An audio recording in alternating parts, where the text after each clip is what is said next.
könyvtár Gördöl-Baranya megye közel 30 kis településére. Közép-Európa legkorszerűbb könyvtárbusza ma kezdte el járni a megye 5 kistérségét. A pici falvakba 2 hetente gurul majd be a Dél-Dunántúli Regionális Könyvtár és Tudásközpont 100 milliós busza. Akkor azonban a könyvszerető emberek csak győzzék a válogatást. Itt ezekben a fiókokban a Mi micsoda sorozat van. Ismered, Karina, Mi micsoda sorozatot? Ezek nagyon jó kis ismeretterjesztő könyvek. Az első látogatóknak magyarázza a könyvtáros, hogy mit hol találnak a buszon.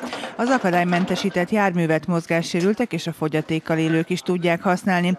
A buszon 4000 dokumentum van, főként könyvet és folyóiratot visz magával. Minden dokumentum megtalálható itt a könyvtárbuszon, ugyanúgy, mint egy rendes könyvtárban.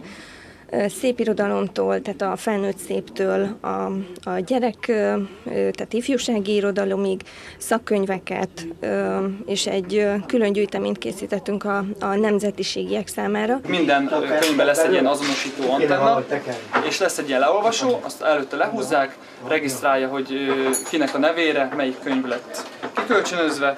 A könyvtárbusz olyan településekre látogat el, ahol nincsenek könyvtárak, de nagy az igény az olvasásra. Nagyon drágák a könyvek, és nem tudunk minden könyvet megvenni. Nagyon szeretjük. Én nem vagyok ilyen netfüggő, nem is valami jó itt a vétel, tehát én nagyon szeretem a könyveket, tehát minden jellegűt, és így ki tudjuk venni, nem kell Pécsre menni ezért.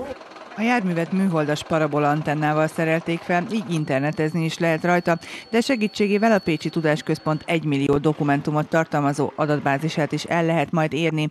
Így, amit a buszon nem találnak az olvasók, azt megrendelhetik és legközelebb elviszik nekik. A könyvtárbusz minden településen 2 hetente 1,5 órát tölt majd el.